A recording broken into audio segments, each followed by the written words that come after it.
While I was in surgery, my in-laws held a funeral for me and took my kids. I recovered, came home, and uncovered their plan to erase me. My name is Melissa Hartley. I'm 36 years old, and the day I died was a Tuesday, or so my in-laws would like the world to believe. I wasn't supposed to be in surgery alone. It was outpatient, routine even.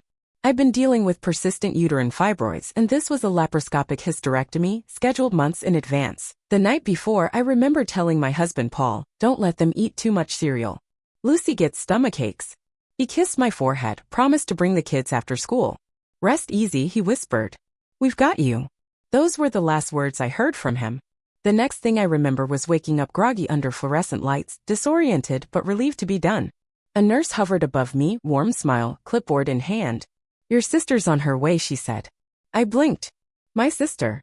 She said you didn't have anyone else nearby. "She's driving in from Aurora." Confused, I tried calling Paul. Straight to voicemail. Again. The nurse noticed and patted my arm, clearly thinking it was just post-anesthesia confusion. 20 minutes later, my sister Becca burst in, out of breath and wide-eyed. "Why didn't anyone tell me?" she snapped at the staff before pulling me into a trembling hug. "Melissa, what the hell is going on? I only found out because your neighbor texted me. She thought you were dead." The room tilted. Dead? The fog in my head started lifting with sharp urgency. I asked Becca to grab my phone from the bag under my cot, and while she dug, I braced myself. First thing I noticed? Over 300 missed messages. Friends, old college acquaintances, distant cousins, all saying some variation of "I'm so sorry." Someone had even posted a digital tribute, a black and white picture of me holding Lucy as a baby, captioned, "Rest in peace, sweet angel." It wasn't a prank. It wasn't a misunderstanding. Someone, my husband, his parents, someone had told the world I was gone. Becca drove me back to my house that evening. It took 2 hours with traffic and my legs still weak from anesthesia. She kept glancing at me like I was a ghost. I didn't say much. I was trying to remember if I'd missed something, any warning sign, any shift in Paul's eyes. But nothing could have prepared me for what I saw when we pulled up to the curb. All the lights were off. The curtains were drawn tight like a stage after a show. The mailbox was stuffed. The flower pots I'd watered just days earlier were knocked over. On the front door, taped in the center, was a white envelope with my name written in Paul's unmistakable handwriting. Becca's hand went to my arm. "You want me to get it?" I shook my head. Inside the envelope was a single piece of paper. "Melissa, if you're reading this, then you're alive and I'm glad. But things have changed. The kids are safe. You need to focus on healing. We held a service because we thought we lost you. It brought closure.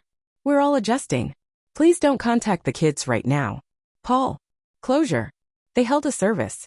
A funeral. I wanted to scream. My skin was crawling. But all I could do was whisper, "Where are they?" Becca drove me to her house that night. I sat on her couch, staring at the same note for hours. A funeral? When I'd been under anesthesia. How long was I out? A day? Less? I finally asked Becca to open social media. I couldn't bring myself to do it. I heard her gasp before I saw anything. Paul's mother, Patricia, had posted a photo of an altar. My altar.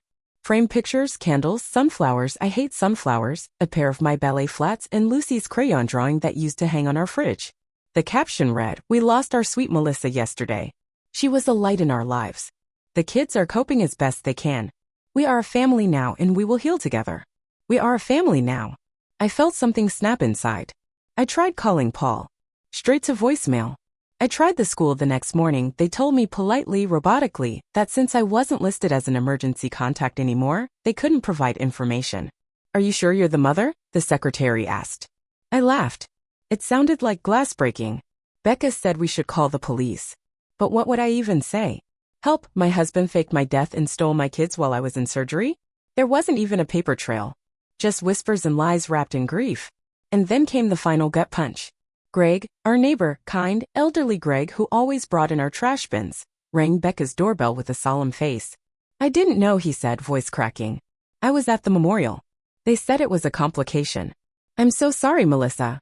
I really thought you'd, you know." He trailed off as I stood in the doorway, real and alive. "The memorial?" I asked, heartbeat pounding. "Where?" He hesitated. "Their lake house. Last Saturday. 4 days after my surgery. They had a funeral.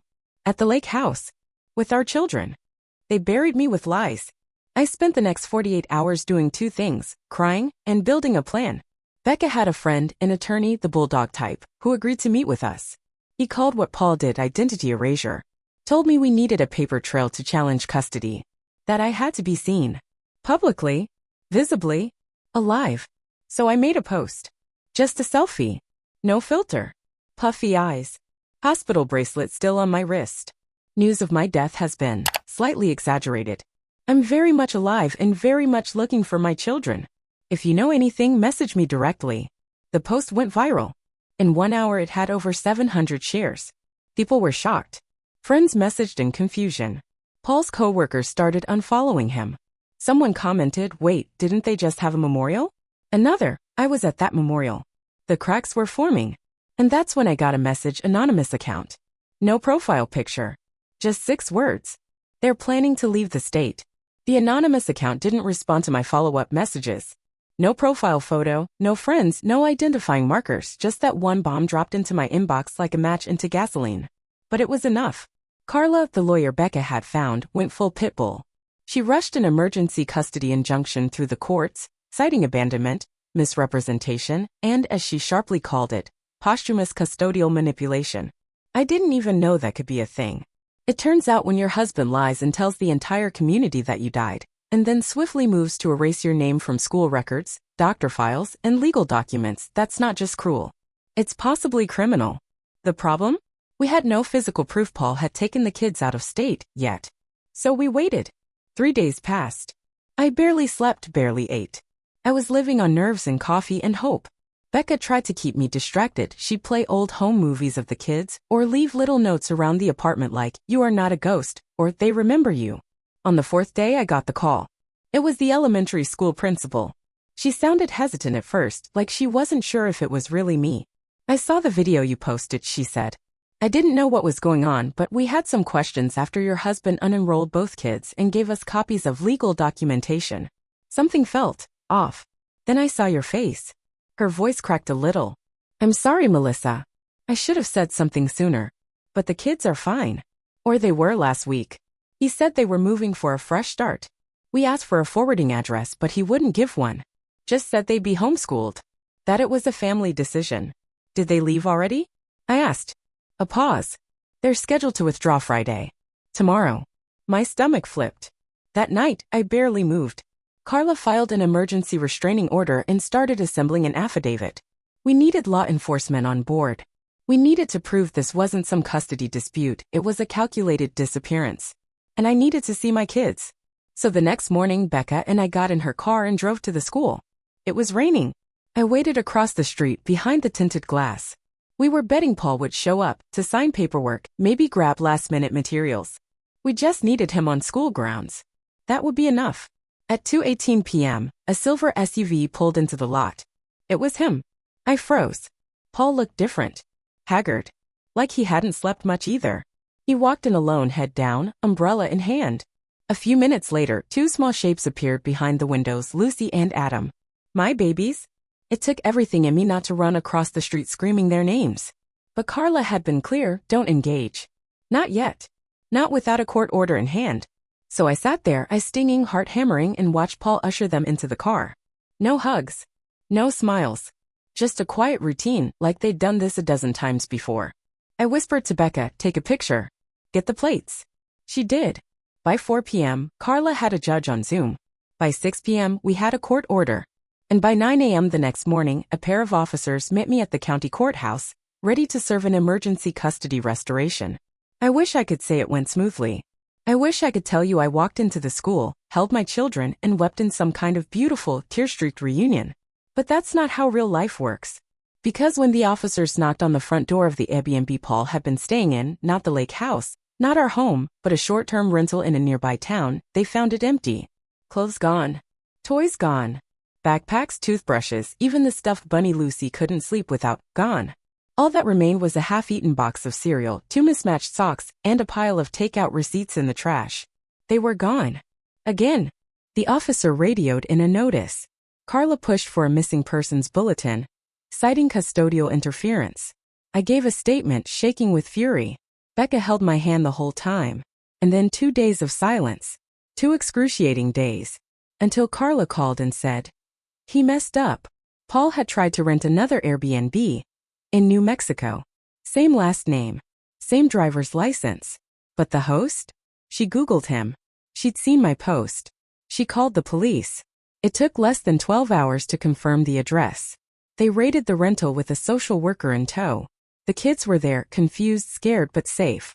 When the officers brought them into the room and told them, "You're going home to your mom," Lucy whispered. "But she's an angel now." My heart broke all over again. But when they FaceTimed me, and I saw their faces, their eyes searching, their little hands waving, something inside me stitched back together. I told them I was alive. That I'd always been alive. That no matter what anyone had said, I never stopped being their mom. Lucy started to cry. Adam just stared, blinking hard. Then he whispered, "You came back." It took every ounce of strength not to collapse right there. They were flying home the next day. And Paul? He was arrested. But that wasn't the end. Not even close. Because it turned out this wasn't just about escaping me. It was about erasing me completely. And I was about to find out just how far they'd gone. I met my kids at the airport with flowers in my hands and the tightest knot in my chest. I had no idea what I'd say when I saw them. Nothing felt big enough.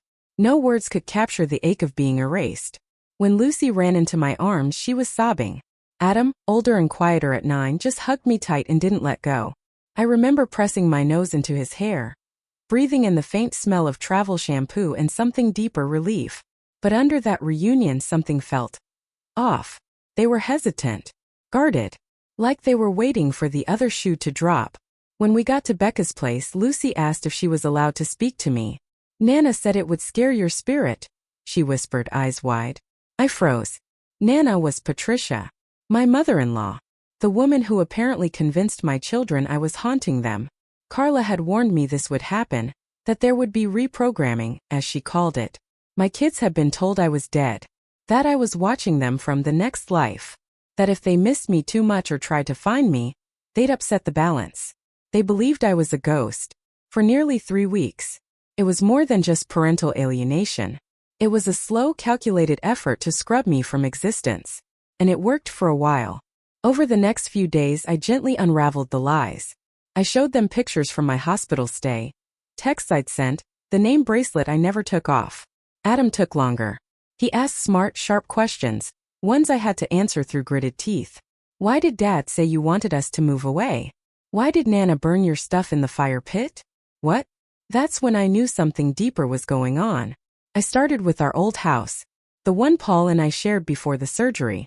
When I drove by, the windows were different. The curtains weren't mine. A new car was in the driveway. The house had been sold. He'd sold our home. I called Carla in a panic. She launched into damage control. Turns out Paul had forged documents while I was recovering, submitting false power of attorney papers to push the sale through. There was a signature mine, but I'd never signed it. Carla sent everything to a forensic analyst. "Brace yourself," she said. "This goes deeper than I thought." While she dug, I tried to rebuild some kind of normal. I found us a small rental close to the kids' school. Becca helped with clothes, groceries, furniture. We were living like survivors, scavenging peace from the wreckage. Then, on a rainy Thursday afternoon, Carla called again. They created a death certificate. I couldn't breathe. Official.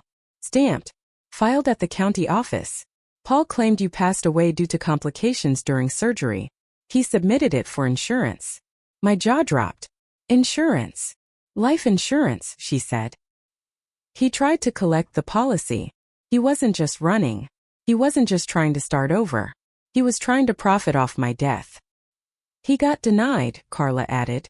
The hospital hadn't filed any such report, and they flagged the mismatch. That's when he panicked and went off-grid. I wanted to scream. Instead, I sat on the bathroom floor and cried into a towel while the kids watched a cartoon in the other room. Lucy peeked in at one point and whispered, "You okay, Mommy?" I wiped my face, nodded. "Just tired, sweetie." And then came the next bombshell, from someone I never expected. Lydia, my sister-in-law. She messaged me from a burner account with a simple line. "I need to tell you something." I didn't know how far they were going to take it. I didn't reply at first. She'd been part of the funeral. I saw the posts, the fake grief. But an hour later, another message came. "They planned it, Melissa. Weeks before your surgery. Patricia said it was time for a clean break. Said you were unstable and that the kids would be better off thinking you were gone. Paul was scared at first. But after the insurance stuff, he changed. I stared at the screen, heart pounding. She sent photos. Screenshots of text threads. Group chats titled Family Reset. Notes Patricia had taken. A spreadsheet titled Transition Plan. They mapped out everything. When to unenroll the kids. When to inform the community. Which funeral flowers would be appropriate for a soft passing. Even what day to post my tribute online. Patricia had a whole section titled Managing Sympathy and Avoiding Suspicion. It was like reading a blueprint for my own erasure.